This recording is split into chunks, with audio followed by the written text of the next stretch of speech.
Hello viewers, இன்றைக்கி நம்ம civil இன்ஜினியரிங்கில் ரொம்ப முக்கியமான ஒரு விஷயமான ஸ்லாப் பற்றி பார்க்க போகிறோம்.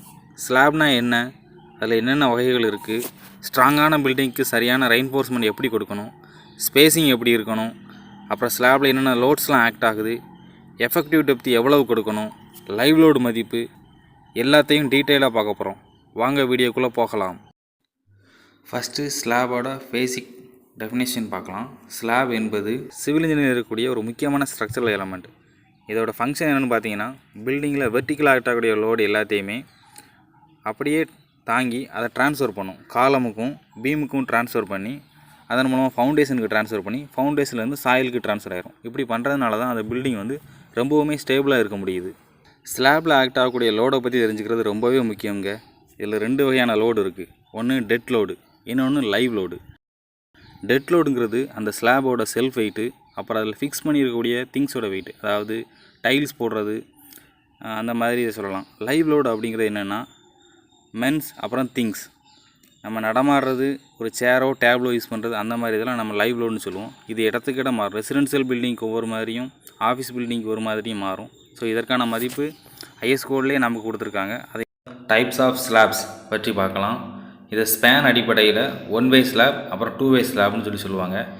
எதை வச்சு இது 1 வே ஸ்லாப் 2 வே ஸ்லாப் அப்படின்னு நம்ம கண்டுபிடிக்கிறது அப்படின்னா, இதோட லாங்கர் ஸ்பேன் ஷார்ட்டர் ஸ்பேன், இந்த longer span divided by shorter span போட்டோம், அந்த டிவைட் பண்ணோம் அப்படின்னா அதோட மதிப்பு 2, அப்படி இல்லைனா 2 விட அதிகமாக இருந்துச்சுன்னா அது 1 வே ஸ்லாப், 2 விட கம்மியாக இருந்தது அப்படின்னா அது 2 வே ஸ்லாப். இந்த 1 வே ஸ்லாப்பை பொறுத்த வரைக்கும் லோடு 1 டைரக்ஷனில் மட்டும்தான் ஆக்ட் ஆகும்.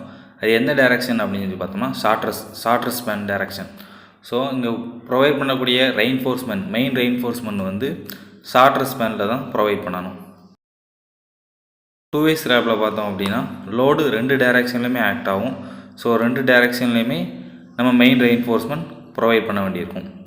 டிஸ்ட்ரிபியூஷன் ஸ்டீலை பொறுத்த வரைக்கும் 1 வே ஸ்லாப்பில் லாங்கர் ஸ்பேனுக்கு பேரலாக போடணும், மெயின் ரெயின்ஃபோர்ஸ்மெண்ட் ஷார்ட்டர் ஸ்பேனுக்கு பேரலாக போடணும். 2 வே ஸ்லாப்பில் மெயின் ரெயின்ஃபோர்ஸ்மெண்ட் 2 டைரக்ஷன்லையுமே போட வேண்டியது இருக்கும்.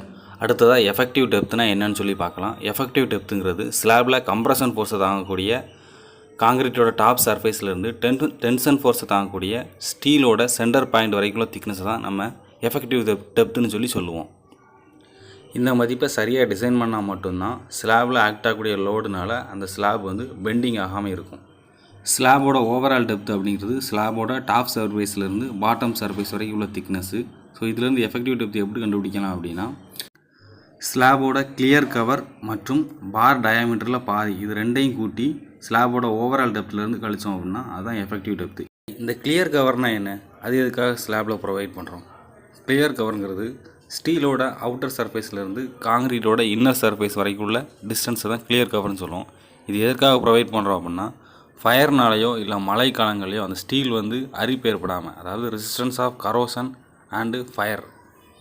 அடுத்ததாக நம்ம ஸ்லாபில் ப்ரொவைட் பண்ணக்கூடிய ரெயின்ஃபோர்ஸ்மெண்ட் டீட்டெயில்ஸ் பற்றி பார்க்கலாம். ஸ்லாபுக்கான மினிமம் ரெயின்ஃபோர்ஸ்மெண்ட் எவ்வளோன்னு சொல்லி கேட்பாங்க. இது 2 டைப் இருக்குது. ஒன்று ஹை ஈல்டு ஸ்ட்ரென்த் ஸ்டீலாக இருந்துச்சு அப்படின்னா இப்போ ஸ்லாபோட ஏரியாவிலேருந்து 0.12% கொடுக்கணும். இதே மைல்டு ஸ்டீலாக இருந்துச்சு அப்படின்னா ஸ்லாபோட ஏரியாவில் 0.15% போதுமானது. ஹை ஈல்டு ஸ்ட்ரென்த் ஸ்டீல்னால் என்ன அப்படின்னா FE415 FE500 சொல்லுவோம். இதே மைல்டு ஸ்டீல் அப்படின்னா FE250 தான் மைல்டு ஸ்டீல்னு சொல்லுவோம். இந்த வீடியோவில் உள்ள தகவல் உங்களுக்கு பயனுள்ளதாக இருந்தால் ஒரு லைக் போடுங்க. மேலும் இது போன்ற சிவில் தொடர்பான தகவல்களை தெரிஞ்சுக்கிற நம்ம சேனலை சப்ஸ்கிரைப் பண்ணிக்கோங்க. நன்றி.